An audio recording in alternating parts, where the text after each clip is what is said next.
Good afternoon and namaste, everyone. Welcome to the third session of the Two and a Half Front War, India's Internal Security Challenges Conference. I am Sneha Kathy Sebastian, a research associate with the forum. In this session, we will be discussing the rise and fall of sponsored terrorism in Kashmir. The session chair is Professor Madhav Das Nalapat. Nalapat Sir was appointed India's first professor of geopolitics in 1998 by Manipal University. He is the vice chair of the Manipal Advanced Research Group at Manipal University and the vice chair and editorial director of ITV Network. He is the author of several books, the latest being The Practice of Geopolitics. His next book is on what needs to be the path towards 21st century foreign policy and will be out in 2022. Professor Nalapat is an expert on religious extremism, national security, counter-terrorism, foreign policy, and political strategy. The speakers for this session are Major General Shashi Asthana, SM, VSM, and globally acknowledged strategic and security analyst, Lieutenant General Rakesh Sharma, PVSM, UYSM, AVSM, VSM, and Distinguished Fellow with the Center for Land Warfare, Aditya Raj Kaul, Group Contributing Editor of Network 18, Bashir Asad, researcher, author, and motivational speaker based in Srinagar, Lieutenant General Kamaljeet Singh, PVSM, AVSM, and BAR, former Command-in-Chief of Western Command. Now, I welcome Professor Nalapat to continue with the session. Over to you, sir. Thank you very much. We have 5 brilliant speakers here, and each of them knows the subjects much better than I do. So without any further delay, I would hand over the floor. I would request that General Shashi Asthana speak first, for the reason that I think he has to leave early, and therefore I know that all 5 are experts in this particular field, and I'm very certain by the end of this session, there is going to be a much clearer idea about the problem and what needs to be done. Major General Asthana. Thank you, Chair. Thanks, Indic Research Forum, for giving me an opportunity to learn from the esteemed panelists and the informed audience. And when I say informed audience, I wish to cut out as to what actually happened in Afghanistan, because I think by the news and by the continuous pouring of the information through the media, everyone knows what happened in Afghanistan. If it is Afghan Jihad, today we see a different kind of government in Afghanistan, which is a government of the terrorist, for the terrorist, and by the terrorist. And unfortunately, this government happens to be coming despite the whole world knowing about it, with UNSC even hesitant to put the name of Taliban when the resolution was being passed. The biggest brunt, we all now 2022 has come, we all are looking at business as usual, but it will never be business as usual for the people and women and children of Afghanistan. For them, it's a dark phase which follows. The hashtag Save Afghan Woman has been moving around on the Twitter. I think we all have seen it enough. But the fact is that it is the same Taliban leaders who are sending their own daughters to the highest and the best educational institutes in the world, and yet not allowing those girls to go even for schools and colleges. So that is the kind of hypocrisy which is going on. And right under the nose of all the so-called global players which had predicted that Taliban 2.0 is different than Taliban 1.0, and it is much moderate. I'm sorry to say that it certainly has never been so. The world also faces a different scenario where you have a regime which has 18 UN designated terrorists. And this regime has actually made the entire country as hostage. Why I say hostage? Because even to help those people, you have to deal with the government of the day. And the moment you deal with the government of the day, obviously you are recognizing in some manner or the other, irrespective of what you say, that talking does not mean recognizing. But the fact is, while the UN Secretary General keeps saying that people are dying, this is going to happen, that is going to happen, there is a crisis situation, while United Nations assistant mission in Afghanistan, UNAMA, keeps saying what they want to say and keeps pleading that they need money, they need aid. But then the fact is, how do you send the aid unless you talk to those guys? So therefore, these government, or so-called, as I would put it, as terrorist government, is ensuring that if you want to help them, then you release our money, you also give us recognition, and they are flying, they have flown to Beijing and they have flown to Sweden as well, and a whole lot of other places. So willy-nilly people are talking to them. And perhaps that is the story of Afghanistan, which will have certainly the spillover effects in Kashmir, which I'm going to talk about. The United Nations Assistant Mission very clearly brought out that today the Afghanistan-Pakistan region has the largest conglomeration of the terrorists in the world. If you group this region together, these terrorists belong to, irrespective of which regime they belong, but they have a very good arrangement of changing regimes, improving their CV by getting upgraded and going to the next regime. And therefore, if LET, JEM and all the terror groups who look at Kashmir were fighting with Taliban in Afghanistan, then certainly Afghanistan is the safe sanctuary of all these terror groups. And all these terror groups are better placed in Afghanistan than Balakot to have a safe sanctuary. Because in Balakot, you could certainly go and you could still strike. But now, since they are in Afghanistan, they are better placed and better looked after. And Pakistan regime also has an advantage that they don't have to earn the ire of FATF. And they can always say that from out of 27 points, I think we have sorted out 25 points, because those guys, they don't exist in our territory. They may exist elsewhere. So therefore, so-called strategic assets of Pakistan in terms of these terrorists are very well placed, and those assets are very well, I should say, safe and secure in Afghanistan.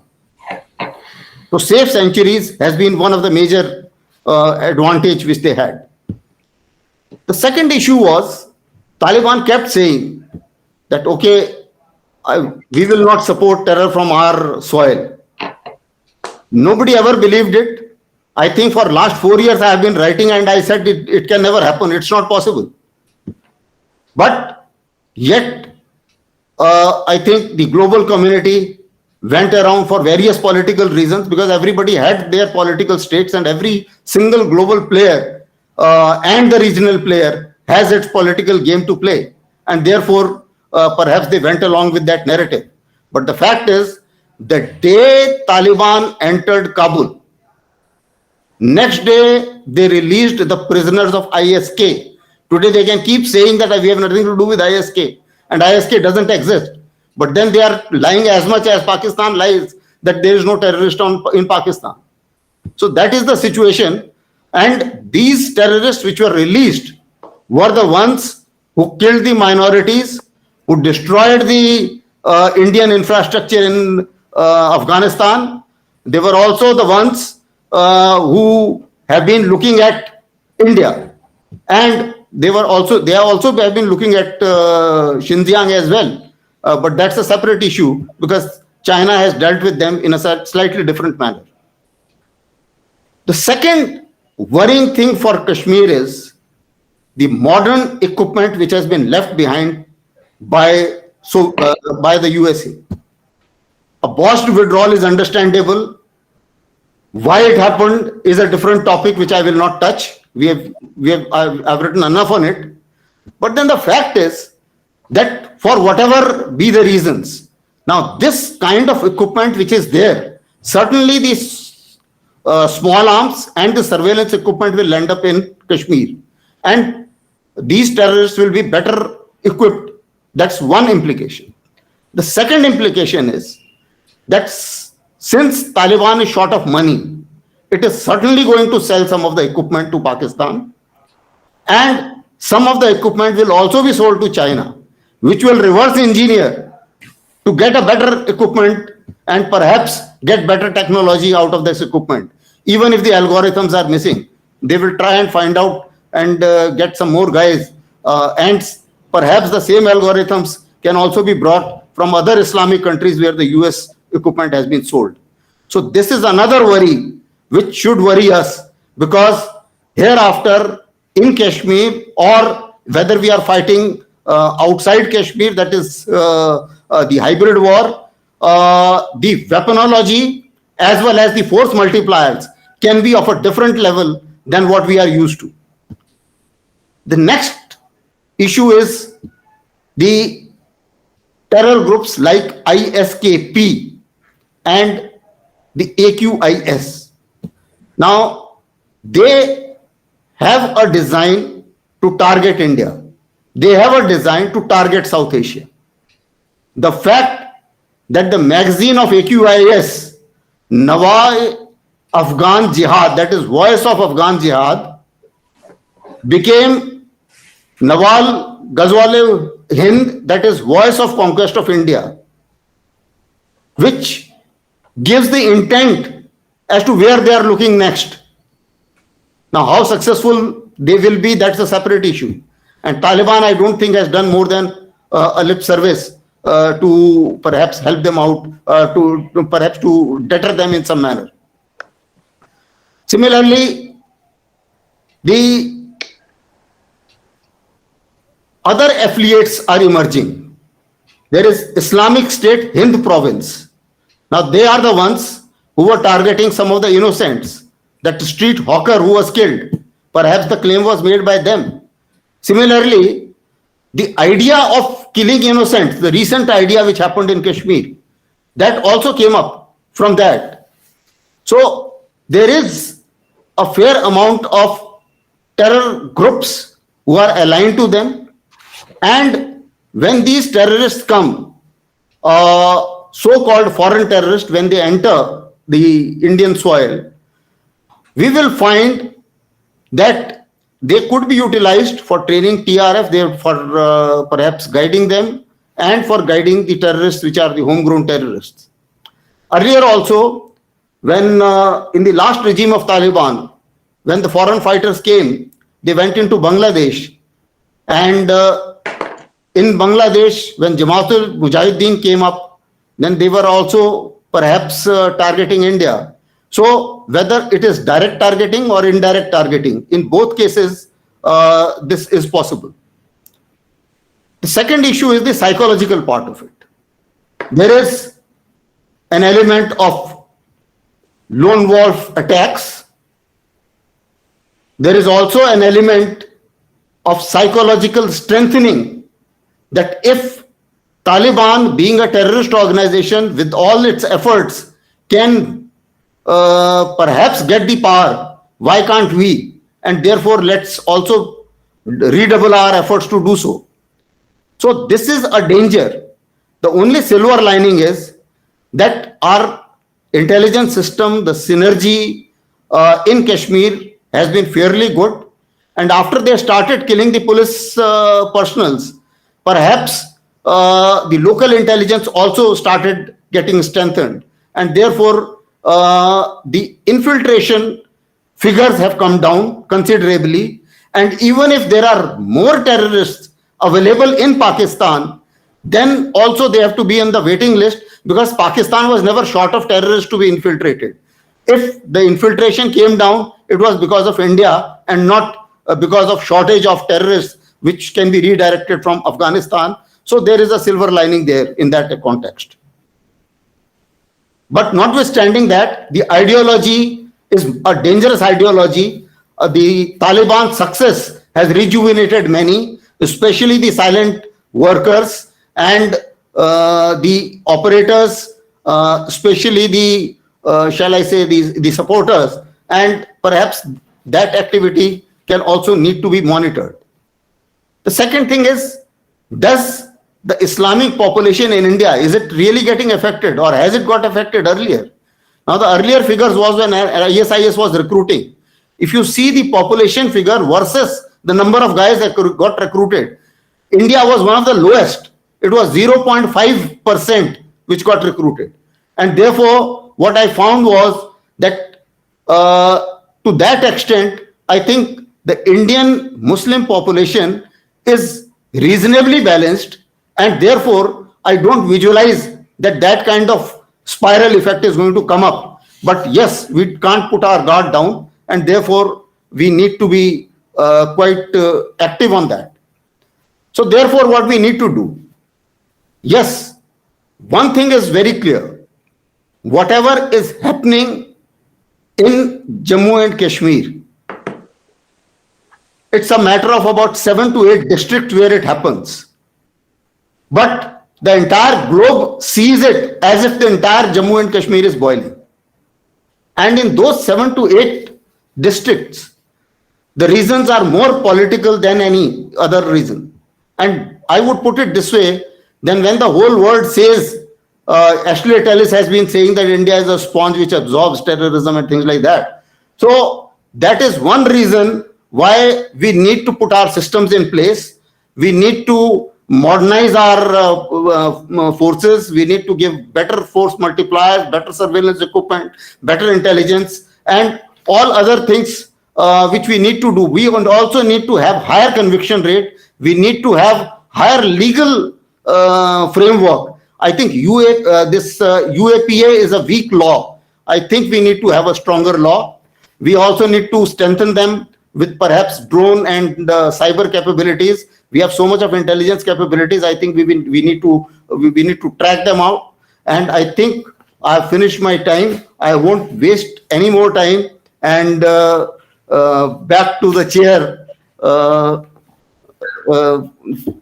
for the. Thank you, Major General Asthana, for somewhat grim but definitely factual assessment of the situation. I think you're perfectly right. An entire country has been held hostage. And I think the part of the reason is the fact that certain countries, certainly the problem that they have is that they empower extremists rather than moderates within local populations.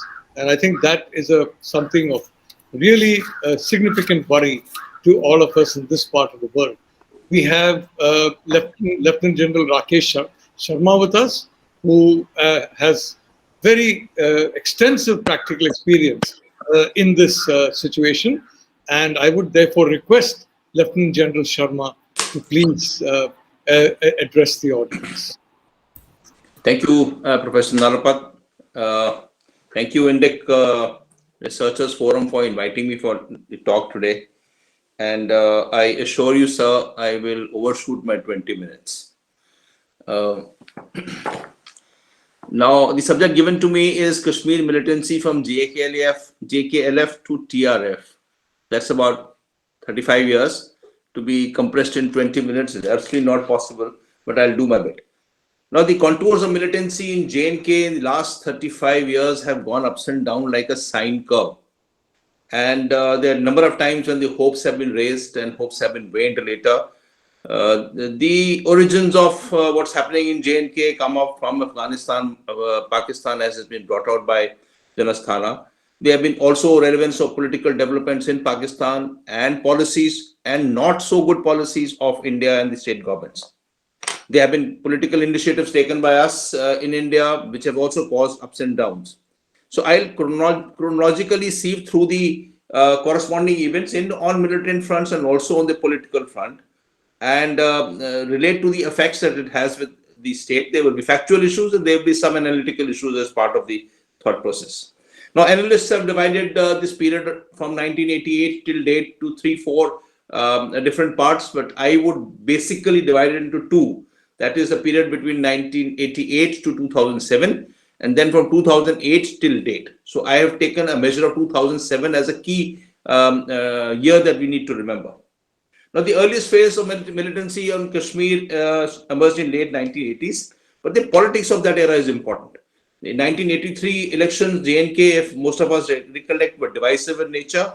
But 1984 dismissal of Farooq Abdullah's government was actually uncalled for and caused large problems that happened subsequently. But 1987, the Muslim United Front had emerged and spoke about Islamic Kashmir separated from India, campaigned with Holy Quran in one hand and a Kashmiri flag in the other hand in the 1987 elections. Fueled by the outrage of the alleged rigging of the 1987 elections, a large number of Kashmiri youth exfiltrated across the line of control to join training camps in Pakistan administered POK. JKLF was one of the pioneers in this matter. First few outfits to recruit and train Kashmiri youth to fight against the Indian state. In July 1988, a series of demonstrations, strikes, and attacks took place in Kashmir and in Jammu region that actually gave the beginning of the Kashmir insurgency. It was obviously inspired by what's happening in Afghanistan front at that time. And of course, a deep state created by Jan Ziaul Haq, who though had died at that time, but he was actually the creator of that issue. The writing was on the wall in 1989 when only 5% votes were polled in the general election held in J&K. Then to cap it, as has been rightly pointed out in the previous session, the Indian state's response to the kidnapping of Rubayya Saeed on 8th of December 1989, and by 15th of December, we had released Sheikh Hamid, Ghulam Nabi Bhatt, Noor Muhammad Rawal, Mohammad Altaf, and Javed Ahmed Zangar. Javed Ahmed Zangar's name comes up often, who were taken out in a ceremonial procession in Srinagar and dutifully crossed across to the Pakistan-occupied Kashmir later. Thereafter, Indian state got tough. We had Mr. Jagmohan posted as a governor, and there was a large gathering, lakhs people say, in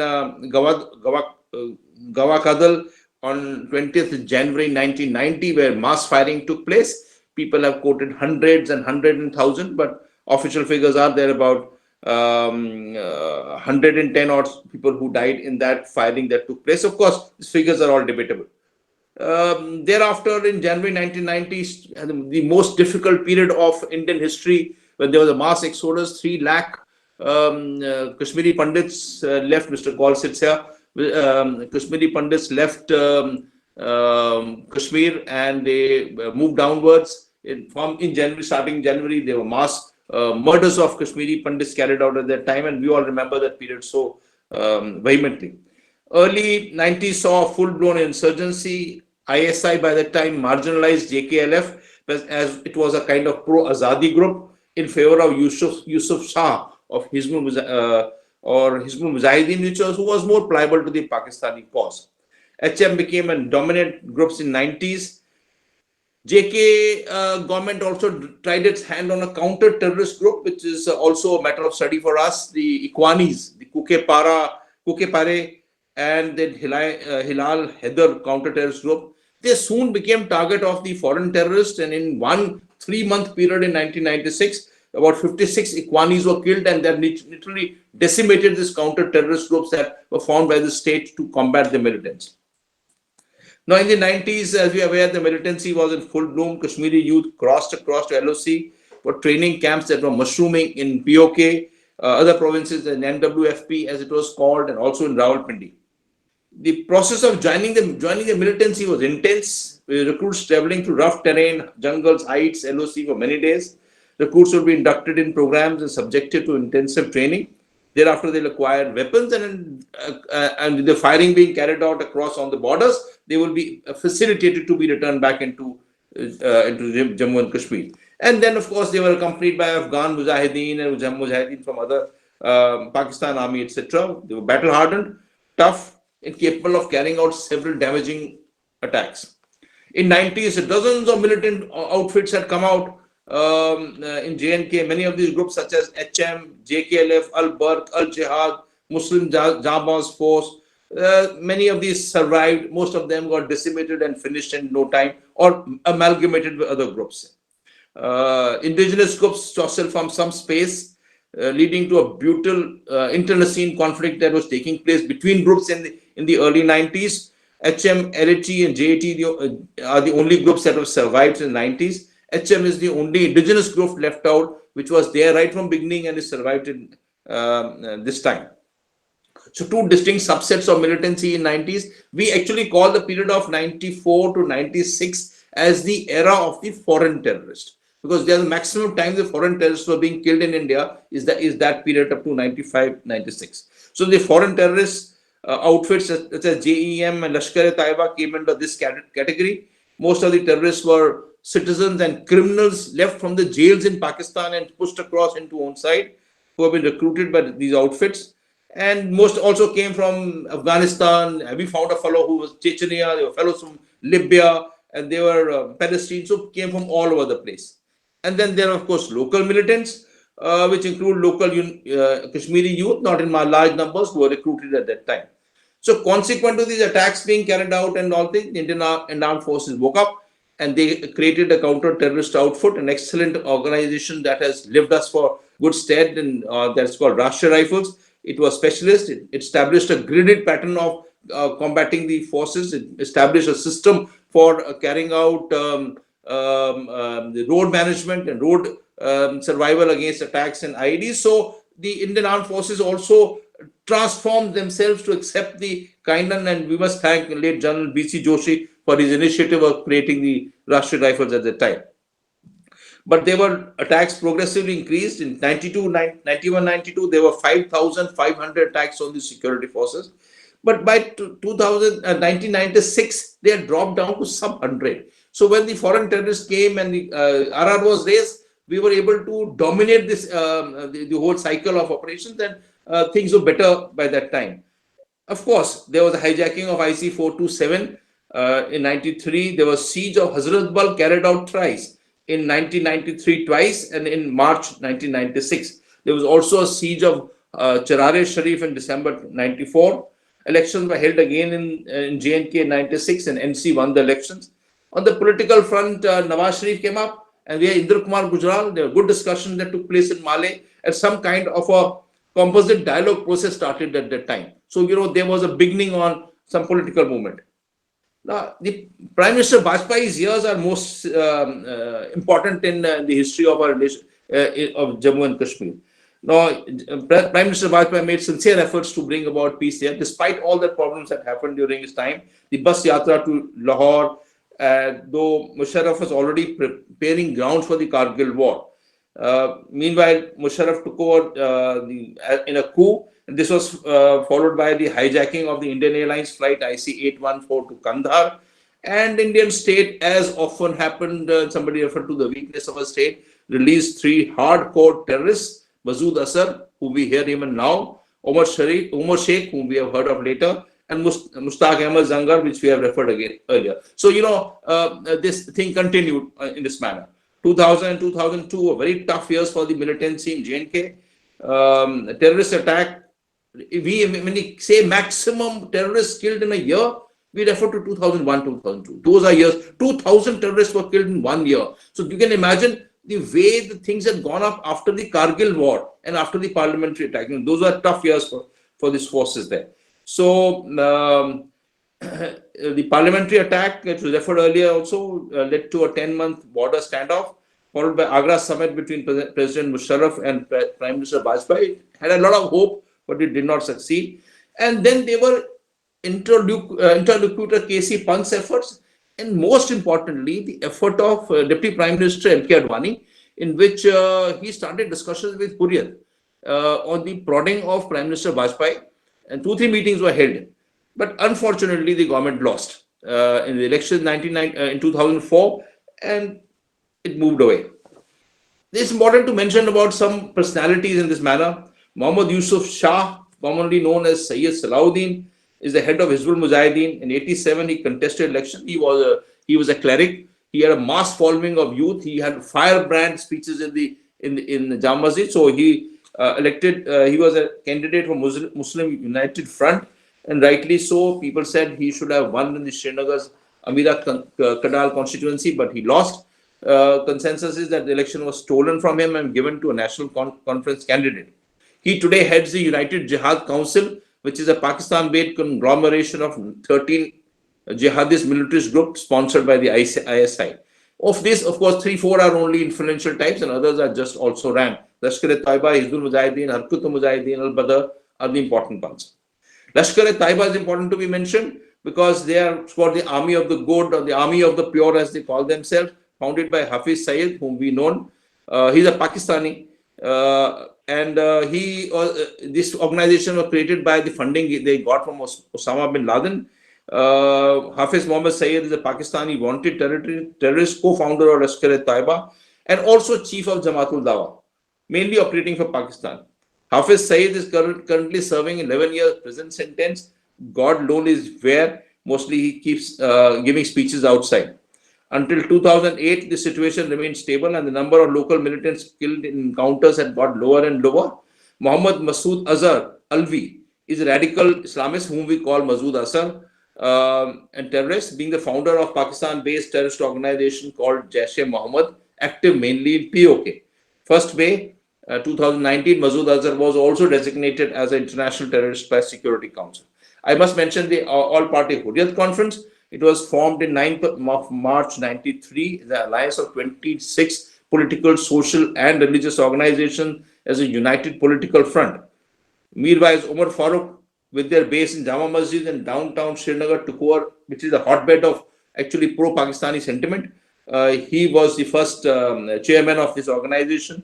Other founding leaders were Sayyid Shah Gilani, who later became chairman, Abdul Ghani Bhatt, Maulvi Abbas Ansari, and Professor Muhammad Abdul Ghani Bhatt. So the APHC was later on split between two parts in 2002. The Pakistani blame our intelligence agency of doing so between Mirwais faction and Gilani faction. But 2014, ISI again pushed them to join together, and they became a same organization. Now, coming back to the chronology of events, we were back in the first decade of this century. The most significant pattern of militancy started in early 2000 when local Kashmiri became disenchanted with the idea of militancy.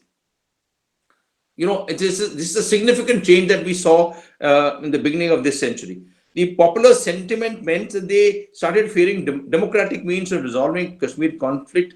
In 2002, J&K saw very fine elections being carried out, most successful one in history. The fence which was erected thereafter made a lot of difference, substantial change in denying infiltration. It has been opined by many thinkers that by the time 2007, there was a general climate that there is something hopeful around in Kashmir happening. So the period between 2003 in Vajpayee years and it came across to up to 2007, there was intense amount of hope that things are changing and changing for the good. And this, of course, is because the importance of the fence and that teenagers who were born after 98 when things started were fed up with the violence that they've seen in their teenage and growing up years. So 2007 militancy was its lowest ebb, situation was normal. There were only 4 pockets in the news at that time in 2007: Lulab, Shopia, Taral and Kokarnag.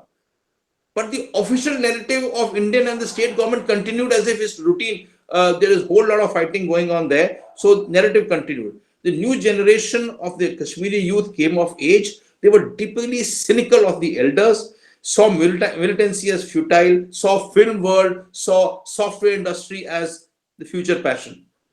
But they were fearless. They would challenge authority. They would challenge a policeman stopping a fellow on the roadside. Why are you going here? He would challenge this. Why are you asking me? So things were changing in that time. So there was there. But we remained oblivious to this change. For us, the insurgency had not waned. We considered 2008 as a continuation of 2007, which actually was not true. We lost these years, 2005, and I would say I would blame the security forces as much as I blame anybody else. 2005 and 2007, we did not understand what was happening on the ground. To this, I come to the second phase of situation in J&K, the age after 2008. The range of 2008, 2010, 2016 can be ascribed hence in as the ability to perceive, not able to see the nuances of changes and aspirations of the Kashmiri society. 2008 onwards is an era which we feel is the era where radicalization started in a large manner. There were Maulvis who were pushed in from Bihar, Maulvis pushed in from Uttar Pradesh, who couldn't speak Kashmiri, but they were on the pulpit and talking different language by 2010.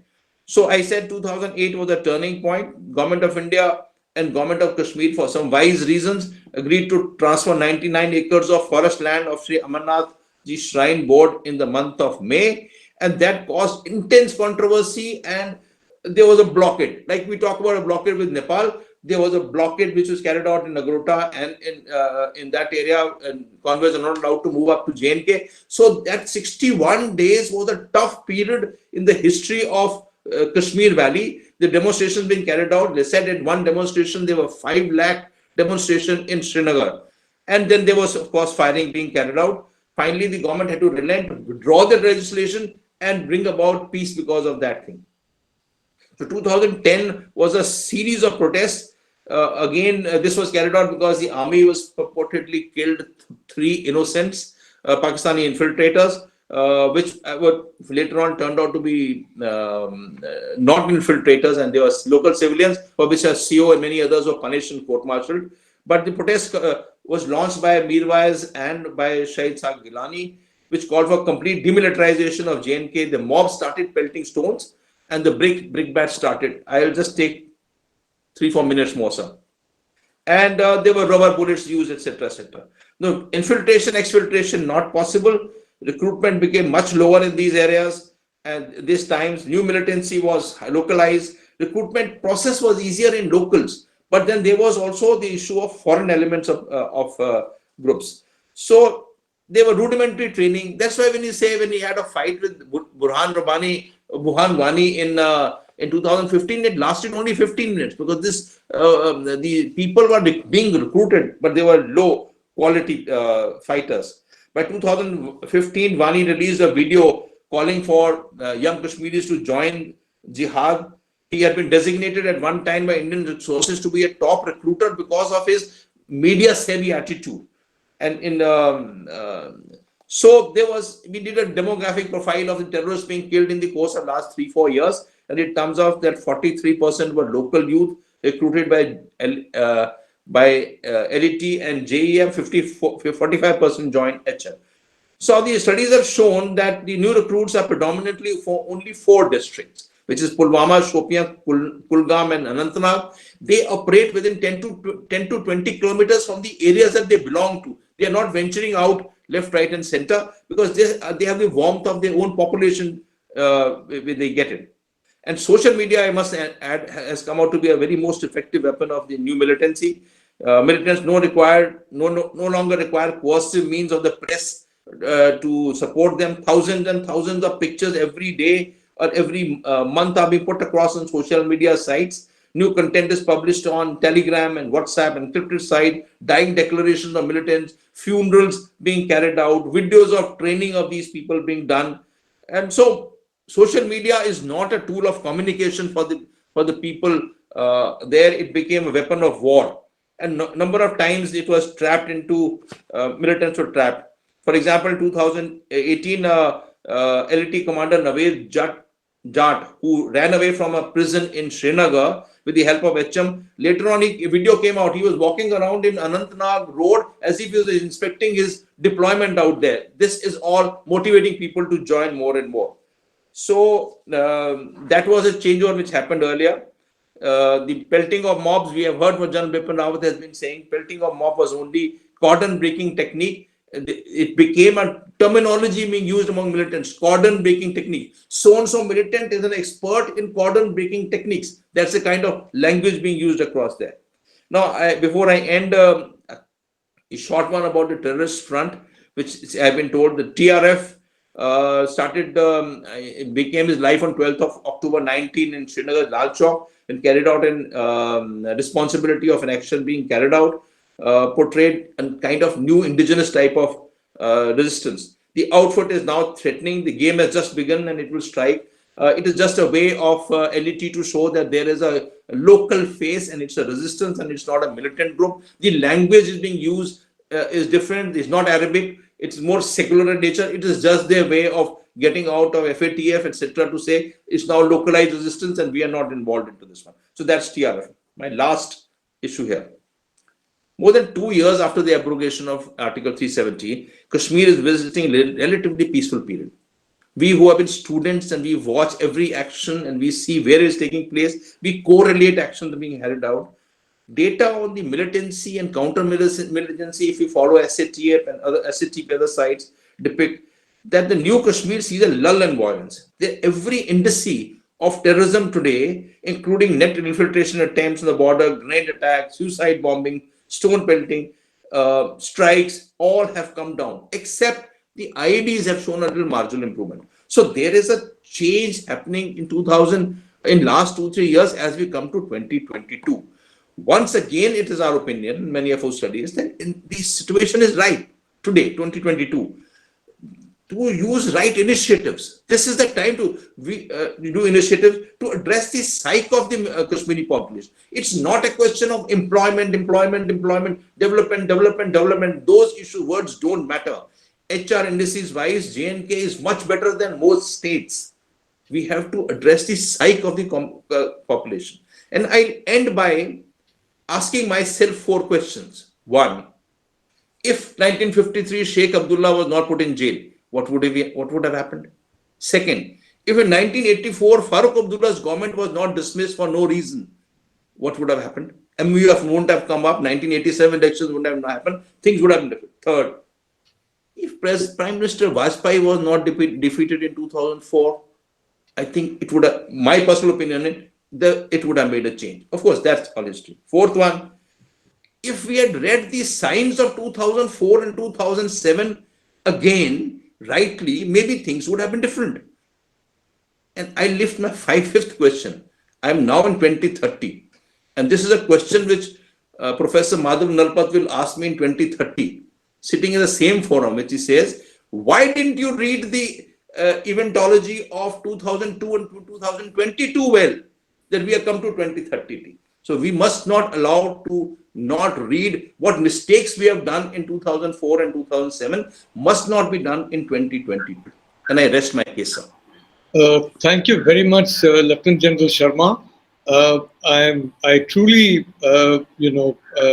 salute the conclusions that you have reached based on your extensive knowledge of the ground situation, and you're perfectly right. In large part, it's the mistakes made by successive governments that have created the problem. In the 1970s, for example, a very subterranean mood, in education, in discourse, was developing in Kashmir that unfortunately had its outward expression towards the final years of the 1980s. But it had its beginnings in the 1970s. Nobody noticed that. There's no question. And you very correctly drew attention to the fate of the Kashmiri Pandits. I mean, this was a completely peaceful community. They lived or they attempted to live in complete harmony with their neighbors, irrespective of religion. And yet we saw, what happened to them. It is a silent genocide, and a genocide that even today is ignored by the world. I just want to, you have ended on a very positive note. I'd like to say the same thing regarding Afghanistan. My own view is that it's very likely that Taliban itself has got multiple factions, is going to be very, very bogged down in its own contradictions. And I think Pakistan, the Pashtun community in Pakistan is chafing under the control of the Pakistan military. I am quite certain of this based on my research. And I think the Pashtun community, after a point, will say enough is enough. We are not going to tolerate this domination by the Pakistan military. So I think the problems there are going to be very significant, and the problems here, I do agree, need to be addressed, and addressed with the insight that you have shown in your talk. I'd like to go to another very insightful discussion. That's Aditya Raj's call. Yeah, he has written extensively and in an extremely, if I may say so, very, very interesting and if I may say so, admirable manner on several of these aspects of what we are talking about. And I therefore hand the floor to him. Thank you very much, Professor Nalapat. I seriously don't match the kind of experience and domain knowledge of this entire panel combined. So Major General Asthana and General Sharma have elaborated in much greater detail from their experience and, of course, immense knowledge about the terror groups, the internal challenges, the mistakes committed in the past, and how those mistakes need not be repeated, and consistency shown in our behavior in some way. So I'll just take this forward, and I promise you that I will finish within 20 minutes. I'll try my best. So I am a Kashmiri Pandit myself, and I am a conflict journalist. So I see this from multiple perspectives. I see this from the knowledge and the experiences of the locals out there. And I see this from the experiences and the chatter that I have with the security forces or the intelligence agencies or the politicians that have been down there on ground. Of course, we can go into history, and we should go into history to learn and unlearn about the mistakes of the past, about what really happened. History cannot be ignored, certainly. But I think the key issue is what's happening in the present. The key issue is the rise has happened over the last 3 decades, as was mentioned by General Sharma. But what about the decline? Has the fall really happened, or will the fall really happen in the coming days is the question. I suspect the fall, unfortunately, is far from over at this stage. It is a long battle. Since the abrogation of Article 370 on the 5th August 2019, a lot has changed.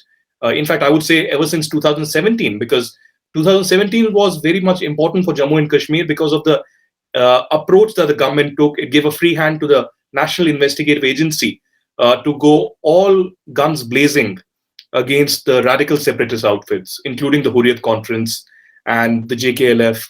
Later, in early 2019, we saw Jamaat-e-Islami, which predominantly is very active in South Kashmir, being banned.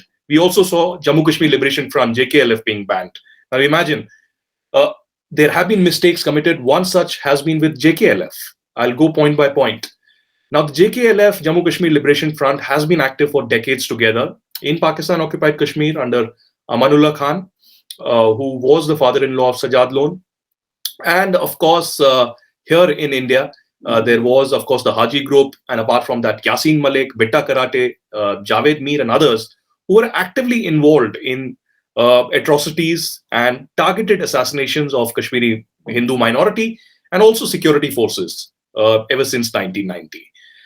Yasin Malik particularly was also involved with 2 historic events that happened in Kashmir in 1990-91, which we still remember, we go back to, but there's no sense of justice. One such event is the kidnapping of Rubia Saeed, the daughter of then Home Minister of India, Mufti Mohammad Saeed. Another incident was the killing of 4 unarmed Indian Air Force officers that happened there in Kashmir, who were standing at a bus stop in Rawalpura area of Srinagar. And it's been 32 years, but there's no sense of justice. Now imagine anywhere else in the world where a terrorist has openly admitted on BBC, speaking with Tim Sebastian on Hard Talk, that he has killed these Indian Air Force officers. But for the last 32 years in Jammu Special Tada Court, the cases have been pending. There's absolutely no sense of justice. So there haven't been, strong action that has been taken by the government of India or the security agencies against these terror groups. Our cyclic, events that have happened in Kashmir is eliminating terrorists. What we have seen over the last 32 years, every year, is that there are new terrorists that come either from across the border in Pakistan or are radicalized and homegrown and indoctrinated in several parts of Kashmir. They're killed, and then the cycle continues, the vicious cycle of recruitment, killing, recruitment, killing, recruitment, killing. Our policy hasn't changed. I mean, our focus has been on killing terrorists, not terrorism.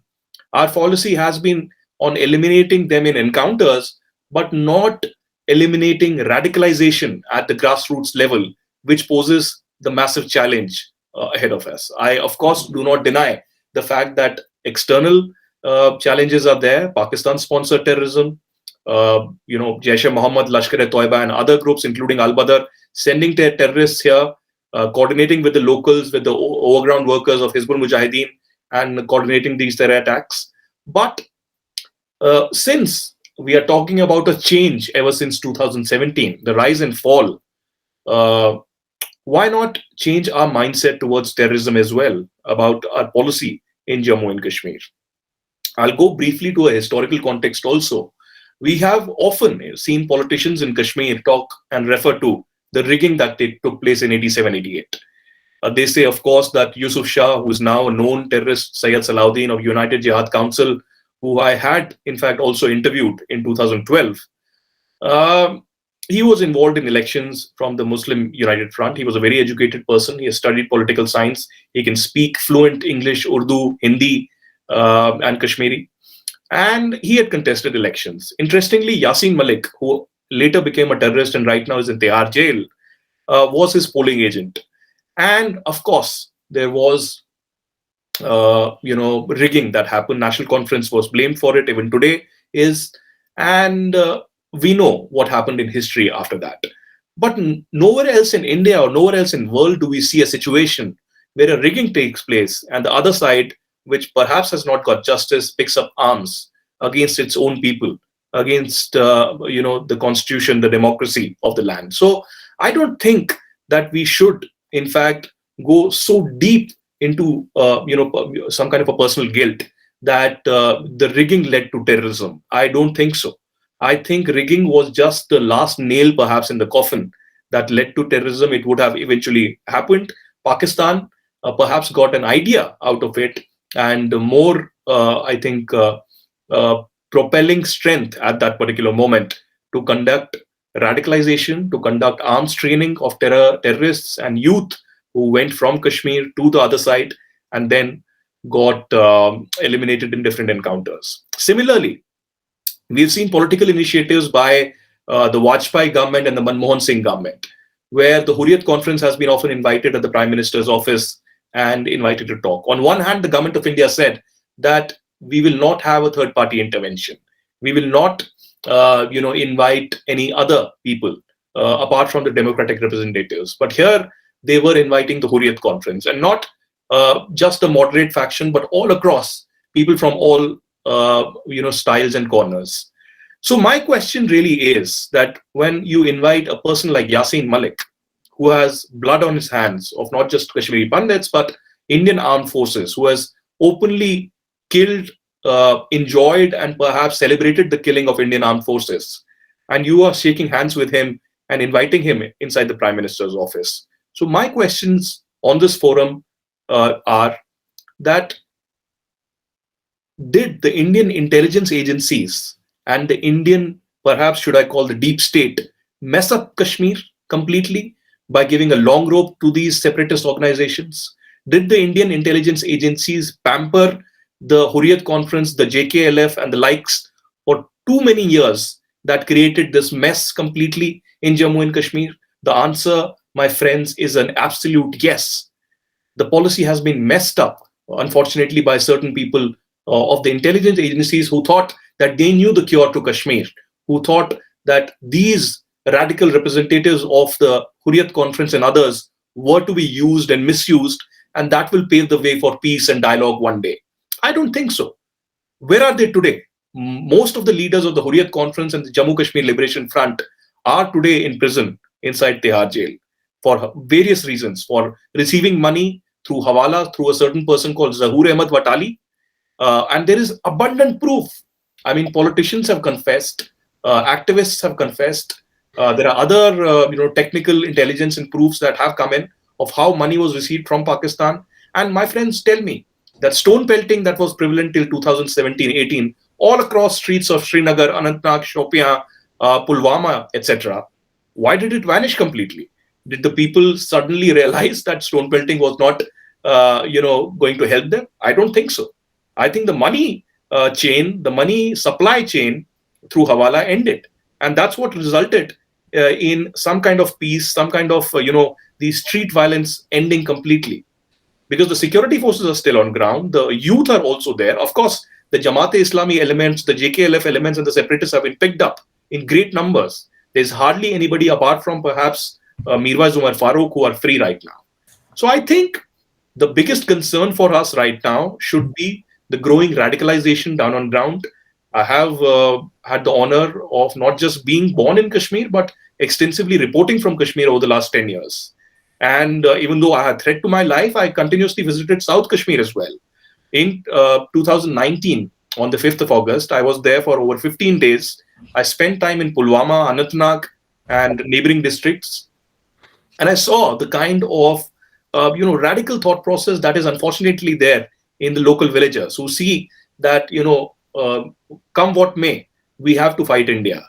We have to fight this jihad against India, and we are not Indians. And unfortunately, what happens every Friday after the Friday prayers is that there's a political sermon, there's a political speech that happens. And that political speech tells the youth that their dharma or their religion is actually to fight India. They are not Indians. And they should continuously have this process within them that either through stones or through guns or their voice, they should scuttle India come what may. So this thought process has been there time and again, and the Indian government or the security agencies, unfortunately, haven't done much on the radicalization front. And of course, this is only Kashmir that I'm talking about. We've seen what's happening in Kerala, in Karnataka, in Hyderabad, in neighboring areas, where the ISIS over the last 5 to 6 years gained immense momentum. And I saw when I was in Iraq in 2014 in Baghdad, where some Indians from Kerala elsewhere through Afghanistan had joined the ISIS. And in fact, through Telegram during those days, I got in touch with 2 of them, and I tried to motivate them and convince them that, boss, you're on a wrong path. And please come back, and, you're destroying your families. Subsequently, within the next 2 years after that chat, those boys were killed and their families were completely destroyed. They had kids, they had wives. And we know how ISIS actually treats Indians and Pakistanis almost like slaves. They're not given equal status. They are used for sweeping, sanitization work, or cooking food, or just like manual laborers in the ISIS camps all across. So my fear, as I again say, is the biggest reason that will unfortunately haunt us ahead as well is radicalization. And radicalization is continuing in Kashmir. The recruitment is continuing in Kashmir. Certainly, the J&K police needs to be saluted. The Indian Army and the CRPF have done a great job. The so-called, since this is an internal forum, earlier it was spoken that there's a lot of ego battle between security forces. I think we have come over that. We have moved on from that period. There's a lot of cohesive energy, a lot of unity that has been displayed by the security forces down on ground in operations. This was visible after the unfortunate Pulwama attack as well, where the leadership of the Jaish-e-Mohammed, together by the Indian Army, J&K Police, CRPF, the Research and Analysis Wing, and the IB worked together, and within a span of 100 hours, eliminated the entire leadership of Jaish-e-Mohammed in Kashmir. So if we are willing, if we want to do it, we will certainly do it. And apart from radicalization, one cause of concern that has been in Kashmir is unfortunately the conflict industry, is the conflict entrepreneurship, which I call. And this is not just in the politicians. This is unfortunately in media as well. It's most visible in media, who do not want to get away with the fact that Kashmir is a conflict industry. Whatever story you report and sell it to the international media, you're going to earn well. And that has been the trend there. Unfortunately, a journalist, Fahad Shah, was arrested just 3 or 4 days back. And the Jammu and Kashmir government said that he was involved in anti-national activities and instigating passions in support of terrorism. There's another person called Gohar Gilani, who the J&K police and others have been, searching. So this has been a trend for some time, and there are unfortunately journalists who have been killed in the process as well. Now, there's been over the last 4 to 5 years a new trend, a blog that has come up, Kashmir Fight, which actually names people, activists, lawyers, journalists, and even politicians who are actively involved with the Indian government or the Indian opposition or others. and speaking about India, representing India in Jammu and Kashmir. And one by one, unfortunately, these people are being eliminated. One such journalist you would know was Shujat Bukhari, the editor of the Rising Kashmir. And he was known as someone who went to Dubai and other places, who was involved with the track 2 dialogue between India and Pakistan. And somewhere down the line, there were some elements in Pakistan who did not like this and ordered the Lashkar-e-Toiba to eliminate him, that too very close to Lal Chowk at the press enclave. So it's a multi-dimensional problem. I don't see a solution to Kashmir or the fall of terrorism happening anytime soon. What I want and what I do expect is that the government of India should show some kind of consistency. We've seen the agencies of India, perhaps through Gupkar Road and others, handhold politicians in Kashmir. I think this is not going to help in the long run.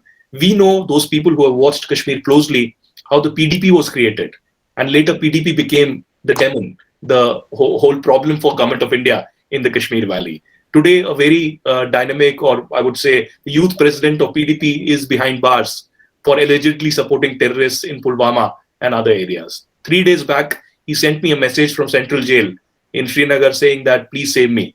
I want medical aid and I want bail and I have belief in the Indian democracy. So this will continue to happen, unfortunately, till we do not strike radicalization at its roots, till we end this conflict entrepreneurship, till the Indian agencies also realize that pampering separatists or pampering such elements who do not believe in Indian constitution, Indian sovereignty, and Indian democracy is going to be completely futile. So I think I would end here, and if there are any questions, I'll be happy to take them later. Thank you so much. Thank you very much, Aditya, and I would like to say that I'm very glad that you made these very powerful points. One, I mean, going back to the United States, when after the George W. Bush administration took over, I mean, I had traveled to Washington with my wife, and there was a religious establishment quite close to the White House, if I may say so. And just out of curiosity, I went there and listened to the sermon. And it was a very fiery sermon about the United States being a country of the devil and this. And I mean, I was quite surprised. And after that, my next meeting was with some officials in the Bush administration. I told them about this. And I said, this kind of thing is going on. So what they said, oh, this is just talk. We have got freedom of speech. We allow this talk. What you describe, if these are the sermons that are being done there, I think in any country that I have visited, including countries that are overwhelmingly Muslim in population, they would have been stopped long ago. So I'm a little surprised that this is still, taking place. I think you're perfectly right about Jammu and Kashmir. The reality is that it's ridiculous to talk about Hindus and Muslims as two separate nations. We are the same people. And it's very sad that for a long time, Kashmir was treated almost as another nation within a nation. The entire people of the subcontinent, especially the Muslim community, has suffered very heavily out of partition.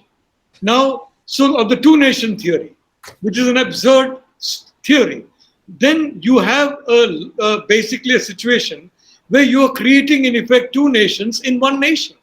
It doesn't make, any sense at all.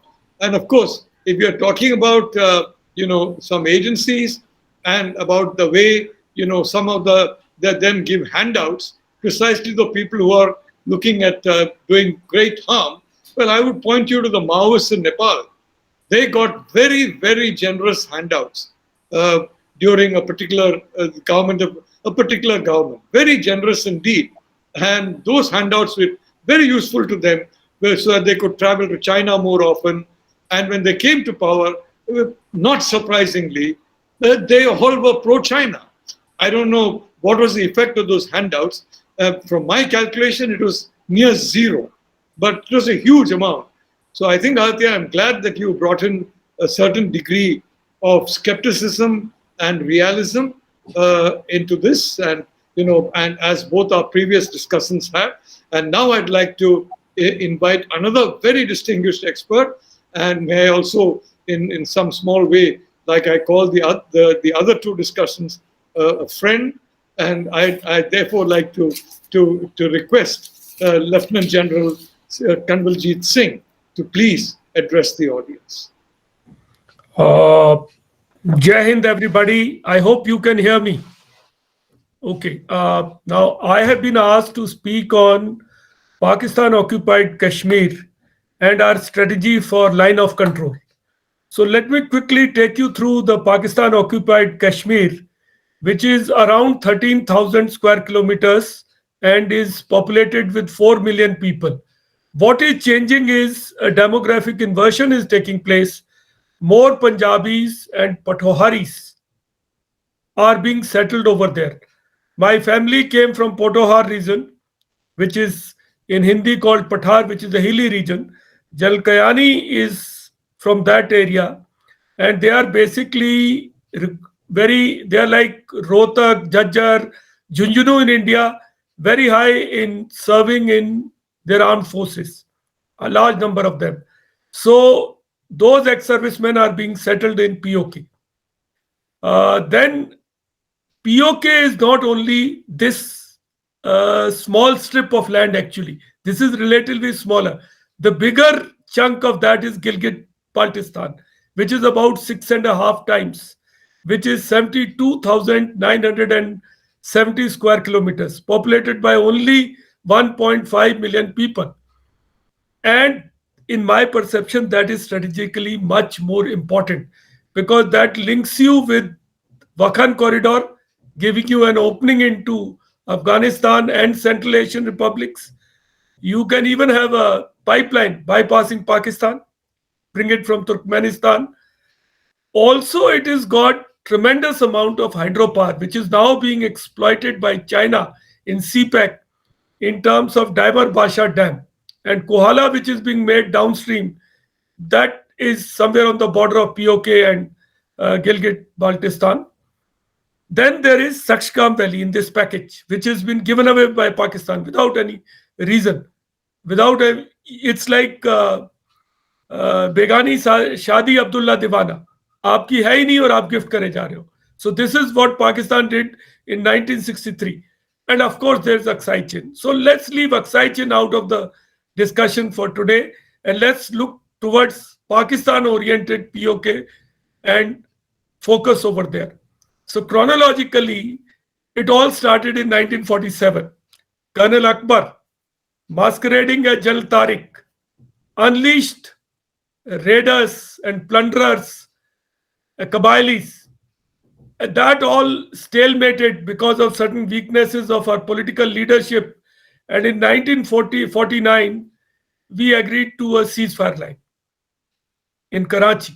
Now that ceasefire line later, after 1991 war, should have been stabilized into an international border, but due to some reasons, because Bhutto managed to fool our Prime Minister, we settled for an interim solution of line of control. Just to save his honor, we settled for that. He had said that later it will become line of control, but it never became a line of control. Going further, now this line of control is 740 kilometers. And out of that, what is important is also important, not what is important, but also important is a segment which is called Pakistan chooses to call it working boundary, which is 193 kilometers, which is the border which starts south of Aknoor, covers the districts of Jammu, Kathua, and Samba. And it is a very challenging terrain manned by BSF on our side, but Pakistan wants to keep it disturbed, so it calls it working boundary because it says entire Kashmir is disputed. Rolling down in this chronology, between 2003 and 5, we made a very significant progress. We constructed a fence, which is called Artificial Infiltration Obstacle System. This has stabilized the situation in Kashmir to a large extent. We have to give credit to General Vij for this. And that was the time the ceasefire was also done. And you've heard that in 2001 and 2, we had the maximum number of terrorists being killed. Then later, in 1990, not later really, if you go back a little more, this thing in 1994, we passed a parliamentary resolution saying that we will reclaim this for our country. And in 2019, we revoked Article 370. So changing the status, that's what Pakistan says. And because of heightened activity on line of control, last year on 25th February, there was a ceasefire agreement, which is holding to a certain extent by and large. It is there. So what has actually happened is, have we ever tried to take back this area? Well, the closest we came to it, as per media reports, I have no access to any other information, is around Prakram time. It was sometime in 2001-2. India did have a plan. It is said that everything was discussed with political leadership, but they finally developed a cold feet and they did not allow this to be taken. Would we have succeeded? We'll come to it in the last part of my discussion. So on the line of control, do we have a strategy? I've been asked to speak on strategy. Let me be very blunt and honest. We have a very ambiguous kind of reactionary kind of response. I'm not calling it strategy by any means. It is becoming into some kind of a now coordinated response. I hope it becomes a strategy. Why I say that? Because we have been in a reactionary mode. Pakistan has been controlling the pitch of activity by increasing the frequency and caliber of shelling whenever they wanted to. And we did not up the ante, we only responded with matching caliber. If they used an artillery gun, we also used an artillery gun. We never set the pace. And they did it for a purpose that when you shelled a particular area, it aided infiltration. There were incidents of battalion action teams, which were called BATs. There were also raids. Later, we also had a coordinated kind of raid after Uri, and Balakot happened. So somewhere along the line, after Uri and Balakot, we have raised and taken control of escalation metrics on LOC. Not overall, I'll say, because in Balakot, we discovered an additional space below the nuclear threshold. But somewhere it got stalemated because the Pakistan, in downing our aircraft, managed to somewhere save the face. That they managed to do. And they also bombed our formation headquarters. So they missed, but it happened. So that made it as some kind of, and Balakot, somehow we did not factor this factor that to convince your own people also you need photographs and information. So that is where somewhere we should have realized that the battle of perception also has to be won. So we leave it over there. That's a separate discussion that can go on. But India has now managed to get hold of the pitch and response on the line of control. Because of that, Pakistan was forced into seeking assistance from UAE and other countries and went into a ceasefire last year on 25th February. So the questions that I need to address now is, can we really take back POK and Gilgit-Baltistan? Aksai Chin, you are seeing it, Ladakh stalemate, difficult. We can do some quid pro quo like Kailash and all, but that's a separate discussion, I said initially only. So let's come back to POK and Gilgit-Baltistan. Gilgit-Baltistan requires very prolonged kind of preparations. POK may happen faster if done. Currently, do we have the capacity? I am a skeptic on that. If we had, probably we would have done it. We've been provoked many times. We are not very sure. And we are defensive in our approach. Even in Parakram, everything was rehearsed, planned, but we didn't execute. And our main offensive operation was not going into Punjab or any other heartland area. We were going into desert because we have a fear of failure or finding a conclusive solution. So we choose an option which is a sure success, that any country would be entitled to do that. So what do we need to do for this? We need to look at developing capabilities, surgical capabilities. We also need to look at hybrid domain, cyber, and we have to certainly focus on information warfare. We have done few things like Indian Meteorological Division, and some Doordarshan also started giving some weather bulletins and all. Currently, we did the delimitation exercise. I think Aditya Raj Kaul will be able to comment better. Why didn't we do it for 24 constituencies which are there on the other side? Should we have done that to raise our stake once again? Nobody has written on this. But I was wondering when I was preparing for this, why didn't we? Because Pakistan misses no opportunity. They have appointed Sardar Masood Khan as their ambassador in USA. They never miss an opportunity, despite giving you all assurance. And we always give a free pass. Here was one opportunity we could have done. We could have asked for observations. We could have engaged with the diaspora and Kashmiri Pandits and all Mir Puris. They would have given us some media, some publicity. Even the ruling party would have gained. I'm telling you this. I'm very blunt on this issue. So, but why didn't we do it? Then the aspect is, will we gain if we do this? What kind of benefits? Like I have told you, out of all these territories, Gilgit-Baltistan is more strategic because it gives you linkage to Afghanistan, Central Asian Republic, possibility of pipeline, hydropower. POK has some Muzaffarabad and all have some hydropower potential, but not much. But we have a duty towards our Mirpuris and all to reclaim it. So I'll put it like this. I've told you what we need to do. And I also want to leave certain cautions here. What has happened is, in the past, we have made it too public an issue. There are think tanks which are doing some kind of really war games. There are some which say no more Pakistan. Do we help our cause like this? Aren't these things done discreetly? Will they not be done by agencies and all? Do Israelis do such things? We have to build deniability.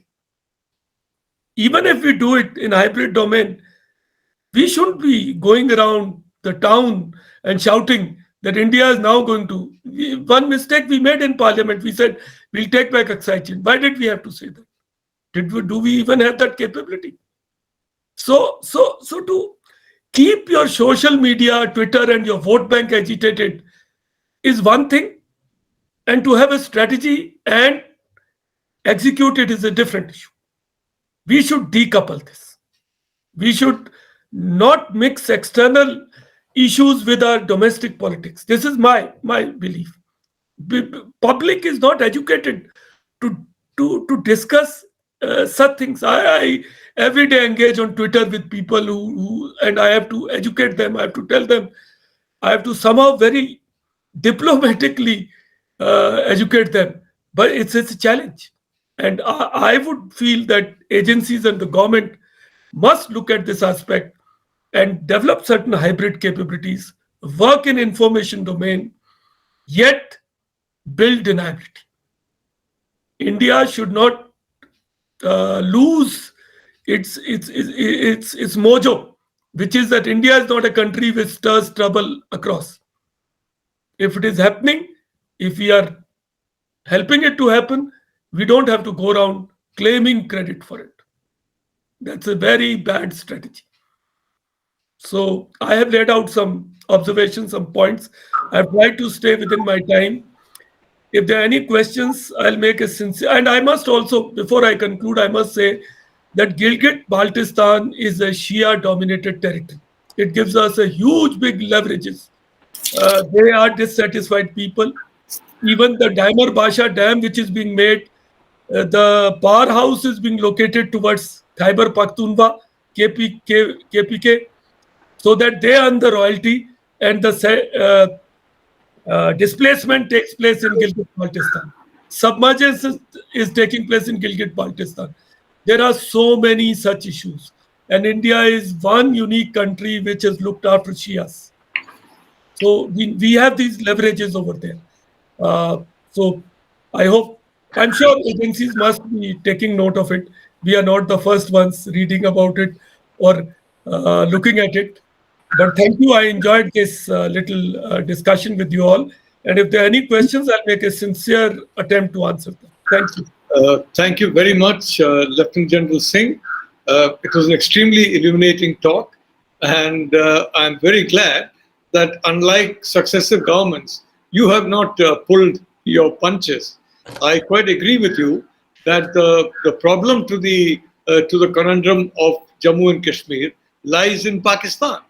And if I may say so, of course, it lies overwhelmingly in the hands of the people of Pakistan, the Baloch, the Sindhis, the Pashtuns, the people who are frankly resisting the complete domination of a military that itself is dominated by, as you correctly said, the Pothiawar section of Punjab. You're perfectly right.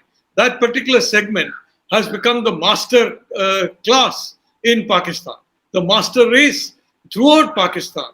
And this is creating fault lines. And if I may say so, if I can use an iceberg analogy, 9/10 of an iceberg is below water. When 9/10 of an iceberg is above water, it melts very quickly. So I would say I completely agree with you, especially in a context where China, for example, kinetic is not the only way China conducts war. It conducts war in info war, in health, in education, in society. And in that, info war is extremely important. And I'm so glad you've touched upon that. I'd now like to ask Dr. Bashir Asad to talk about this. And if I may, say, I'm very delighted to call on him. I know he'll have a lot of first-hand knowledge. And let me just say something which is not really related to the subject of this. And that is that I'm very glad the government of India did not make the mistake of jumping ahead like some Western countries did and supporting all kinds of so-called freedom fighters. If you read some of the pamphlets of these freedom fighters before they became freedom fighters, they are vituperative against the West. They talk very vituperatively, for example, in Syria, against the Alawis, against the Shia, against the moderate Sunni majority. And these are the people whom NATO, unfortunately, supported in Libya and in Syria. So I would only like to say I'm glad our government did not make that mistake. And I therefore welcome Dr. Bashir Asad to this discussion. Thank you very much, Professor Nalapat. And thank you, IRF, for giving me this opportunity to talk about certain issues related to Kashmir on this very learned platform. So I have been told by the organizers that I should be focusing on the so-called war of narratives and particularly post 370 abrogation in Kashmir. And the problem in being the last speaker is that you want to speak something and there are learned now speakers and all that, and they have spoken about it, and so you fell short of words. Anyway, so very interesting observation which I have been actually bringing into the knowledge of all the policy planners since long is that Pakistan on a host of issues is actually we can conclude that it is a failed state on host of issues. But very surprisingly, as far as Kashmir is concerned, it has been playing the Kashmir card very intelligently throughout the decades. And the consistency and the shrewdness of the Pakistani establishment, as Aditya was actually referring to, we remained lost in actually responding to the political expression of the narrative.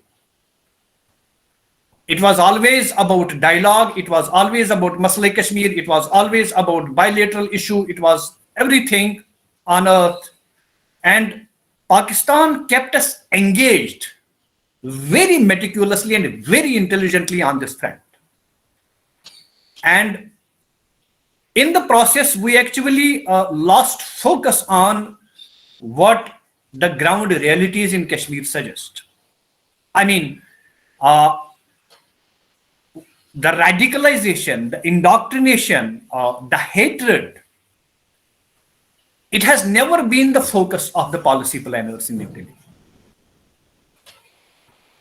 Precisely because everything was happening and it had a political expression of Masla Kashmir. You had stakeholders, and this narrative, it was being played out so vociferously that the establishment in Delhi, they actually remained unaware of what was happening on ground in Kashmir.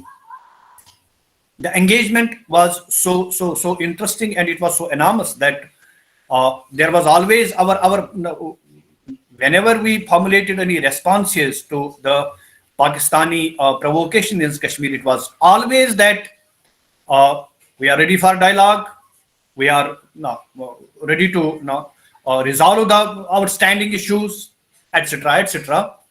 And in the process, the radicalization went deeper and deeper in Kashmir. That is precisely the problem we are facing now in Kashmir. And now, when there was a shift in the policy, and now when the policy planners in Delhi were actually looking for the alternate views, and when they are trying to have some kind of counter narrative in Kashmir, the problem is that the political establishment we have in Delhi, now it has certain tags, and we are being somehow adversaries are desperate to actually discredit us. And this is something very painful.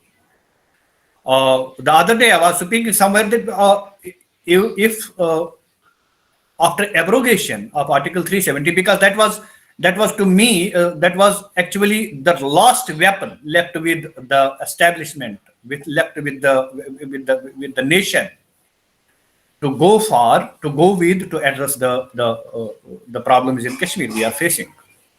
And if we could not consolidate on what we were actually expecting from the abrogation, then what is the fun of abrogating Article 370? My concerns are that the political narratives in Kashmir still remain the same. And the problem is that those who are actually countering that political narrative, their voices are not so loud. And I have always been insisting that the voices from within the Kashmir should get louder. And how will you do that?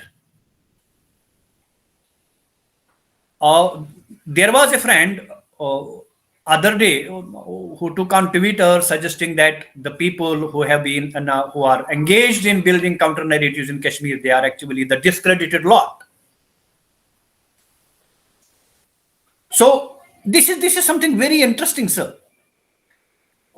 The policy of the adversaries has always been that they target the individuals. It is not about killing alone. It is not about threatening, as Aditya was saying. No.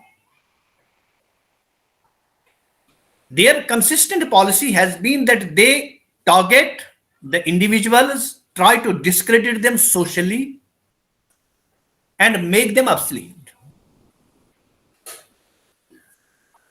Now, it is now almost 2.5 years since the abrogation.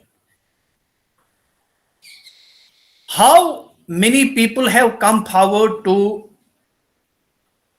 tell the truth? It is again, so there is some kind of disappointment on that front, because the political elites of Kashmir, they are now together. Their grievances are they are piling up. Whatever real or perceived or nonsense, whatever it is, they're piling up, and there is no one to counter them. There is no one to question their political narrative, their political waywardness. We had two political parties which we were actually expecting that they will be now talking something now on different lines. They will be creating some kind of space for a different political narrative in Kashmir. That too didn't happen, sir, because there is that competitive soft separatism politics that is still going on. And when after the abrogation of Article 370, the competitive separatism is still playing out in the states of Kashmir, I really fail to understand where we are heading to. And as Aditya pointed now too, it is actually, we are actually complicit. In Delhi, the people are not interested to actually call a spade a spade. They don't want to annoy their old friends and whatever acquaintances they have with the Kashmiri politicians. They don't want to annoy them, and they don't want to write them off. That is the biggest problem we are facing in Kashmir, sir. And see the interesting transition post abrogation. It is now the so-called mainstream which is actually taking the agenda of separatism forward. You made the separatists to pay for whatever they have done. Okay, fine. But what about the narrative? What about the political expression that is now completely owned by the mainstream political class of Kashmir? So who is on the other side? None. Politically, none, sir. That is the biggest problem we are facing in Kashmir. Number two, after the abrogation, Pakistan shifted its focus from Kashmir to the self-exiled Kashmiri diaspora. There is a focus on there, because they have access to the international forums. They are being heard. They are free to voice their whatever narrative there is. So it is very strange that in Kashmir it is the mainstream political combination, and outside Kashmir it is the Kashmiri diaspora who are now actually what we can say that it is an undeclared and unwritten alliance between the two. And somehow I really don't know whether my friends on the panel would like it or not. somehow it has been brought to the notice of the establishment very recently that two major political players of Kashmir of late, they have developed some kind of connectivity with ISI. I mean, this is what is happening in Kashmir. It is about the mainstream political leaders. So the problem is that there is no secessionist available. There is no separatists, but it is all the mainstream. And when it is a mainstream politician, a former chief minister, or daughter of a former home minister of India, then it has more traction. People outside Kashmir listen to her more than what they were listening to Gilani or somebody else. She has got more credibility, more legitimacy, because she has been the chief minister, or he has been the chief minister. So this is something which is very dangerous. And we are still not able to draw those red lines, which we were talking about now immediately after abrogation. Now there should be red lines. You should be either on this side or on that side. That's not happening because we are not able to draw them. Why we are not able to draw them? Because there are hiccups from the establishment itself. There are elements in the establishment who don't want that. They have problem with that. And see, some very what gives me pain is that that it is Kashmir, sir, where your enemy has penetrated deep into the society. It has built its assets like anything. You don't have.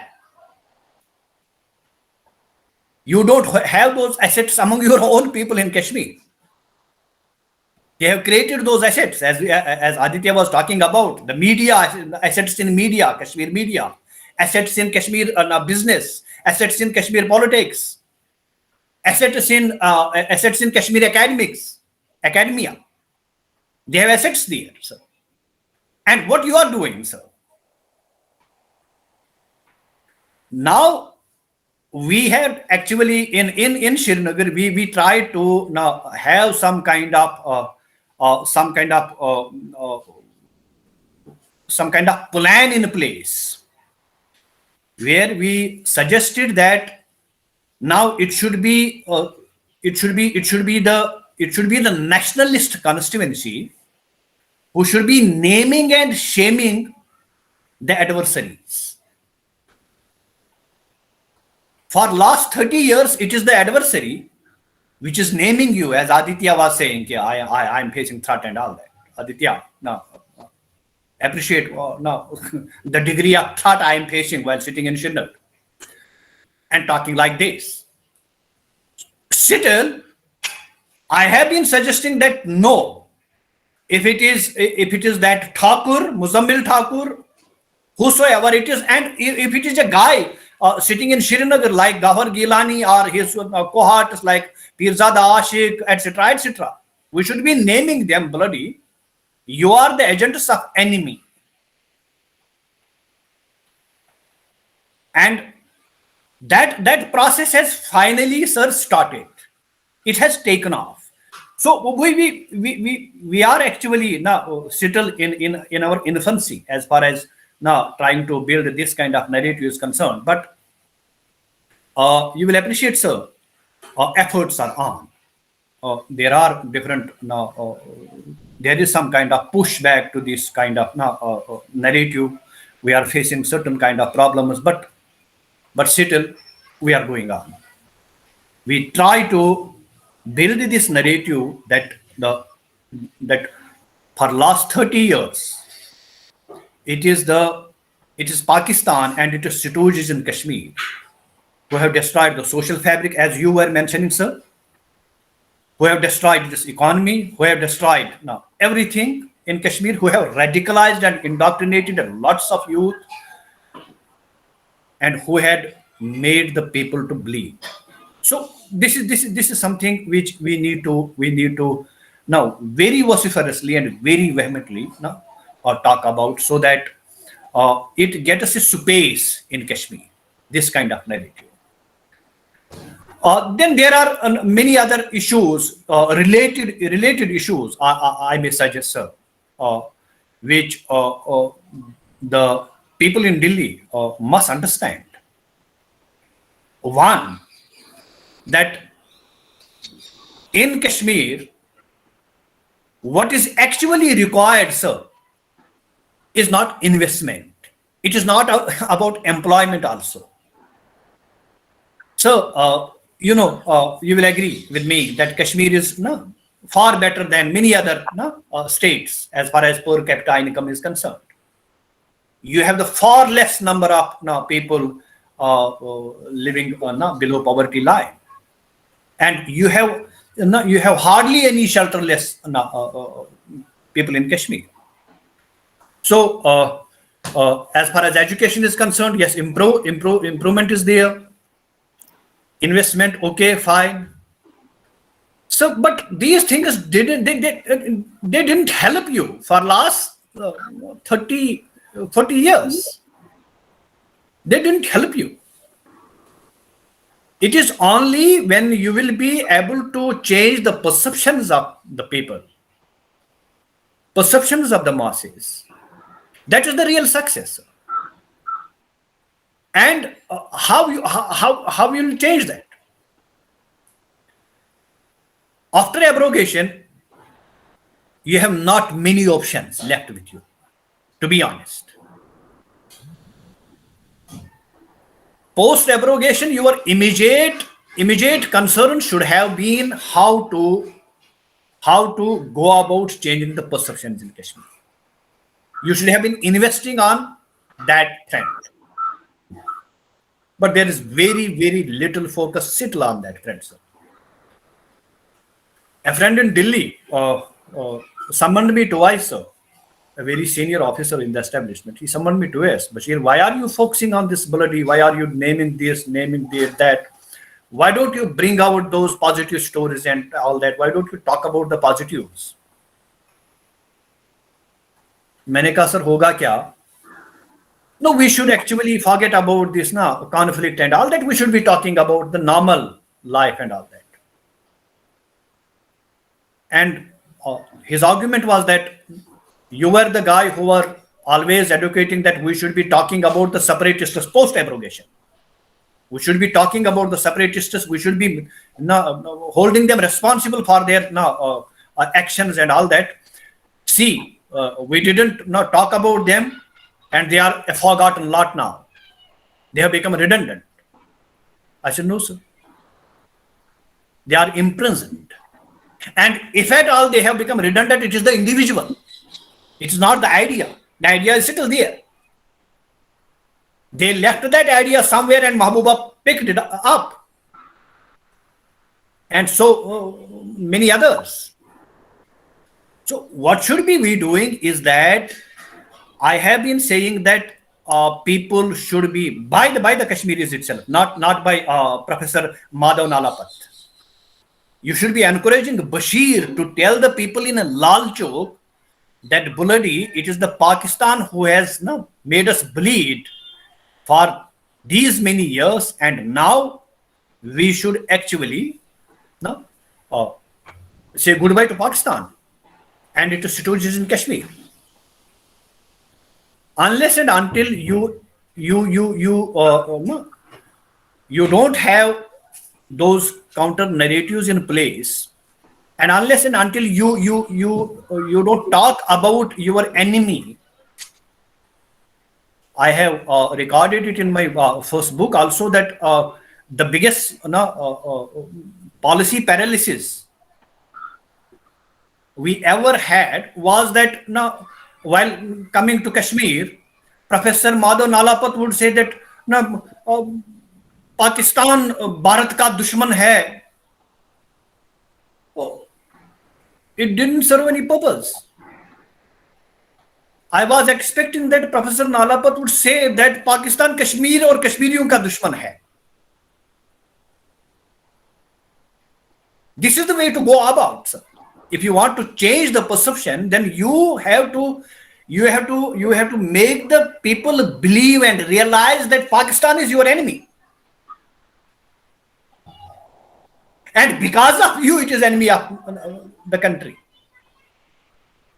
If we have any kind of animosity with Pakistan, it is because of Bashir. Because Pakistan is enemy, he is Bashir's enemy.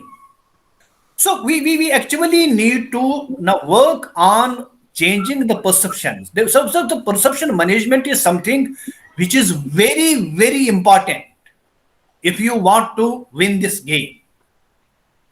It is very important, sir. Why we are saying that there is indoctrination and radicalization and all that?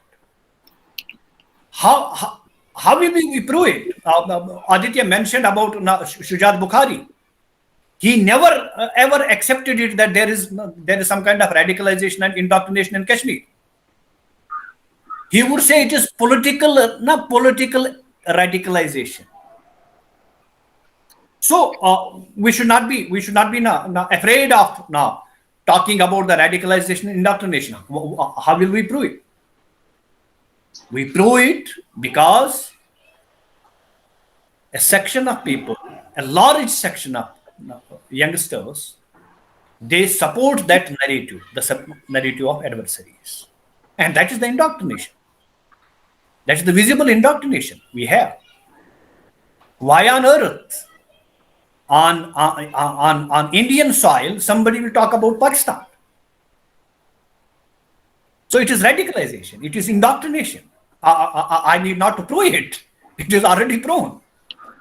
So the point is, sir, you need to work on the mindset. How to change that mindset. Quite right. Or that the important point is that we should be talking about our enemy, how brazenly he has bulldozed Kashmir, and it is ethos. That is very important, sir. Number one. Number two, sir, it has been happening all along, but since last many years, precisely, we are not actually working on how to convince the international community about our concerns. That is something we are lagging behind, sir. Let us admit candidly. So still there are no foreign newspapers, particularly in Europe and America, which talk about the barbarism, which talk about the suppression, which talk about the oppression, we talk about this and that. So why? When it is far from truth. In 2019, sir, what is the war of narrative? In 2019, about 12 so-called fact-finding groups, civil society groups visited Kashmir. And all back in Delhi came out with their so-called reports, fact-finding reports, where they implicated the state and its forces for lockdown, for suspending the civil liberties, for human rights violations, etc., etc. But none of them could actually come with some statistics to substantiate their claim. Good point. None of them. On the other hand, I came out with a book suggesting that during that period, about 57 people were killed by the terrorists. It was not the state, it was the other side which were actually trying to impose the lockdown as long as they could. But we failed. We are always on defensive, as General Saab was saying, that we have been only reactionary in our approach, in our policy. Yeah. Professor Nalapat, tell me, did you hear about this? That 57 people were killed. Was it mentioned anywhere? Even by the establishment, people in the establishment, even by the political establishment, they could not. The problem is that we have been only aggressive as far as the electioneering is concerned, and then we say that vibhang ang hai, jo haath uthayega, cut jayega. But practically, we don't have a policy, sir. Well, I think, you're perfectly right, Bashir, and I would like to point out that some of us were very unhappy about this alliance which the BJP had with the PDP. And very frankly, later on, we were very unhappy that some leaders of political parties met the highest in the country. We were extremely unhappy about that because that gives them oxygen, whereas the reality is oxygen should be given to people who are, who basically understand the reality of Kashmir, the whole of Kashmir and Jammu being an inalienable part of India. I couldn't agree more with you on this particular subject. I just want to say that I am certainly not an enemy of Pakistan, and I do not think, if you check back my writings or my whatever I've said on television, even in some fora which these views are not popular, I am an enemy of the Pakistan military, the Potiavari Pakistan military, the Punjabi Potiavari Pakistan military, and what it is doing to the people of Pakistan, especially the Baloch, the Sindhis, the Pashtuns, the Muhajirs. I mean, the minorities, they have been almost driven out. The Shia. So let me assure you, our enemy is not Pakistan. It's a big mistake to say that Pakistan is the enemy. Our enemy is this wretched military run by an ethnocentric clique of people who are enriching themselves and their particular ethnic segment of Pakistan, Punjab, and their families. I just want to, since you have been quite candid and certainly said a lot of things which are truthful in my view, and which needed to be said, allow me to be also candid in this matter and use the privilege of the chair, to say that I quite agree with you that we need to be very, very respectful of the narrative. And for that, I think we need to have a clearer understanding of events. Now, I want to tread into territory here, which looks unrelated, but which is very related to what you're saying. And that is this hijab ban in Karnataka. I was against this ban. Why? Because in my view, this particular ban, I mean, the hijab or a saffron shawl or a blue shawl or a shawl of any color, I don't think that's a problem at all. Now, if there are inimical forces who basically were pressing for this kind of a ban, we seem to have fallen into their trap by banning this. Because had they gone further after being permissive towards the hijab and said, no, the niqab, the burqa, you must have that, we could have gone ahead with that ban, and in my view, overwhelming number of Muslim women would have supported us. Today, young women from different communities are saying, what's the harm in wearing a shawl?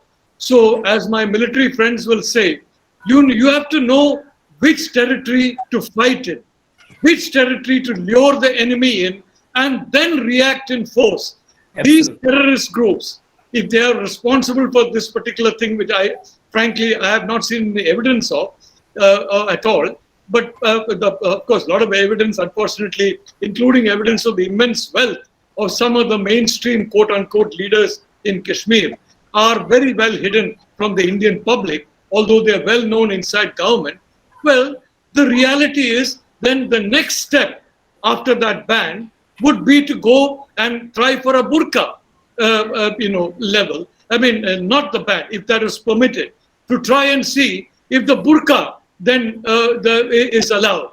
And at that stage, if we had said no, this is not within any kind of uniform, we would have been on a much stronger international and domestic footing than by taking up an issue which was a trap, in my view, which enemies of the country externally and some internally tried to set for us. We walked into that.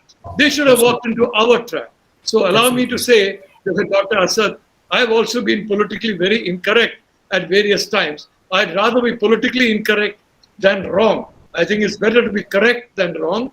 I'm happy that our discussions have had some very frank and very candid views on the situation. It's quite clear that oxygen needs to be provided to the right people, not the wrong people, because the wrong people are getting enough oxygen. Pakistan is broke.